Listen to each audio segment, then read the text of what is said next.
युवराज मेहता की मौत हादसा था या लापरवाही? प्रशासनिक लापरवाही से 27 साल के युवक की मौत। 2 घंटे तक मदद की गुहार लगाता रहा युवराज। आधी रात के करीब नोएडा में कुछ ऐसा हुआ जिसने सभी को झकझोर कर रख दिया। इंसानियत को शर्मसार करता एक हादसा जिसे भूल पाना आसान नहीं होगा।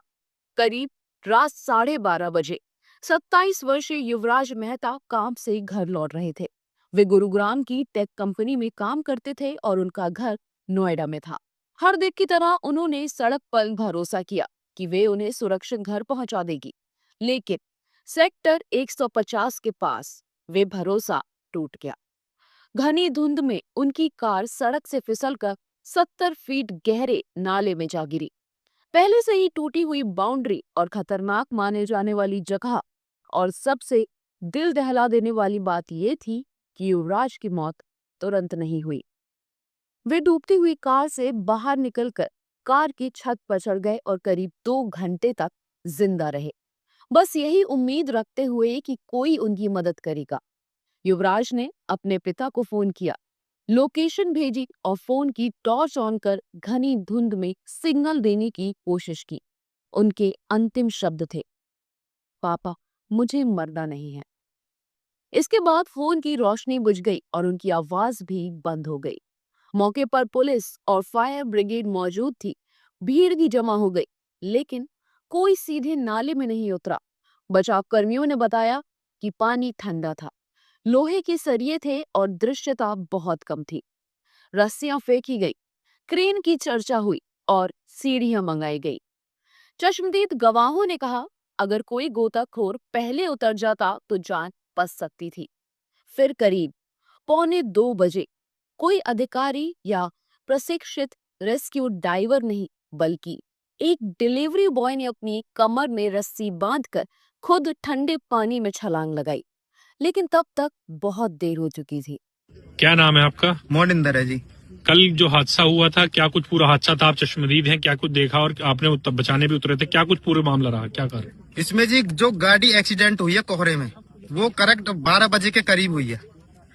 गाड़ी गिरने के बाद पानी में लड़का 1 घंटा से 2 घंटे, लगभग 1 घंटा 45 मिनट तक लड़के ने खूब अपने बचाने की गुहार लगाई है कि भाई मुझे बचा लो, किसी भी तरीके से बचा लो। मौके पे पुलिस भी थी एंड SDRF भी थी और अग्नि विभाग वाले भी थे, फायर ब्रिगेड वाले भी थे। किसी ने उसकी मदद नहीं करी। बोल रहे थे ठंडा पानी है, हम नहीं जाएंगे अंदर, इसमें सरिया है अंदर, हम नहीं जाएंगे। ठीक है जी। इस मौत का जिम्मेदार सच्चाई बताए तो सरकारी महकमा है। ठीक है जी। जब मैं आया हूँ 1:45 पे यहाँ आया हूँ, मैंने आके देखा है तो SDRF वाले सिड्डी पे बैठ के बोल रहे थे कि इसमें ठंडा पानी है, सरिया, हम अंदर नहीं जाएंगे। तो लड़का मुझसे 10 मिनट पहले ही डूबा था। मैं बोला तुम बाहर आओ, मैं जाऊंगा अंदर। वो बाहर आए, मैंने अपने कपड़े उतारे, मैंने कमर पे अपने पर रस्सा बांधा और कम से कम 50 मीटर अंदर गया मैं, और कम से कम 30 मिनट मैंने वो लड़का ढूंढा अंदर इस पानी में। रात 1:45 बजे 30 मिनट तक मैंने वो लड़का ढूंढा, ना तो मुझे गाड़ी मिली नहीं मुझे लड़का मिला। फिर ढूंढने के बाद मैं आ गया और आपने उसके बाद 5:30 बजे मैं यहाँ से गया हूँ। 5:30 बजे तक ना ही तो लड़का निकला था ना ही गाड़ी निकली थी।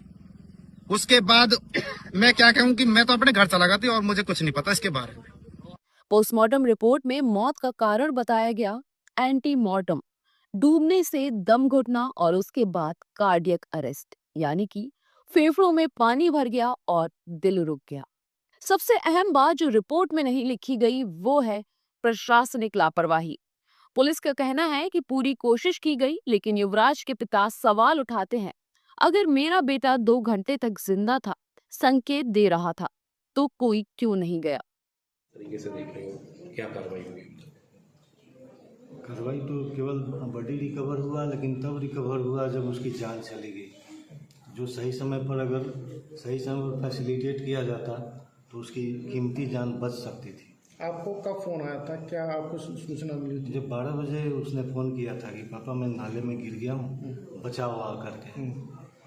तो फिर मैं दौड़ पड़ा उसकी ओर और लगभग थोड़ा 30 से 40 मिनट लगा हमको नाला खोजने में, एग्जैक्टली किस नाले में वो फंसा हुआ है। तो गए तो वहाँ मैंने फिर फ़ोन किया तो उसने बताया कि वो गाड़ी से निकल करके कार के ऊपर छत पर लेटा हुआ है ताकि बैलेंस रहे गाड़ी। बोला कि धीरे धीरे ये गाड़ी अब डूब रही है, मुझे जल्दी बचाओ। और सही में धीरे धीरे ही डूब रही थी और 2 घंटा उसने स्ट्रगल किया अपनी जान बचाने के लिए।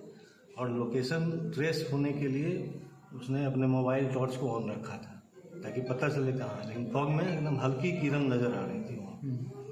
और रेस्क्यू में केवल इन लोगों की टीम के पास, जो रेस्क्यू टीम थी, सरकारी रेस्क्यू टीम, उसमें केवल रस्सी था जो लोग बार बार फेंक रहे थे लेकिन सही जगह पहुँच नहीं रही। तो इसी में हो गया ऑप्शन। अगर एक ऑप्शन काम नहीं कर रहा था तो दूसरे ऑप्शन को एक्सप्लोर किया जा सकता था। वहाँ बोट भेजा जा सकता था मेरे बेटे के पास, या कोई तैराक होता, स्विमर होता, तो उसको वहाँ पर पहुँचाया जा सकता था।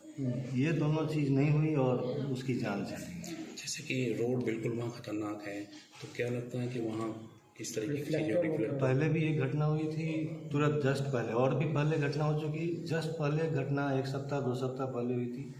ये ट्रक वहाँ उसी पैटर्न पे वहाँ पर फंसा था। ड्राइवर को मुश्किल से किसी आउटसाइडर ने ही बचाया था और उसी रूट को हमारे बेटे की गाड़ी ने अडॉप्ट किया जिस समय दुर्घटना हुई। फॉग के कारण उसको नज़र नहीं आया, वहाँ कोई रिफ्लेक्टर या बैरियर नहीं लगा हुआ था और गाड़ी सीधा सीधा नाले में जाके। सर क्या लापरवाही मानते हो, किसकी लापरवाही है इसमें? निश्चित रूप से अथॉरिटी की लापरवाही है कि उन्होंने उस ट्रक के इंसिडेंट के बाद ना तो बैरियर लगाया, ना रिफ्लेक्टर लगाया, कोई प्रिवेंटिव मेजर वहाँ नहीं लगाया ताकि कोई भी आम इंसान भी अगर कोई गाड़ी लेकर जा रहा है तो सामने नजर आए कि वहाँ हर्डल है, आपको राइट टर्न लेना है। शिकायत दी है थाने में शिकायत दी है, शिकायत हाँ, शिकायत मुकदमा कर लिया पुलिस ने। और यही चाहते हैं कि किसी और के साथ ये घटना दोबारा न हो और जो अकाउंटेबल है उनको एहसास कराया जाए कि उन्होंने नेग्लिजेंस दिखाया है। सर क्रेन वगैरह कितने बजे आई थी उसके बाद थी?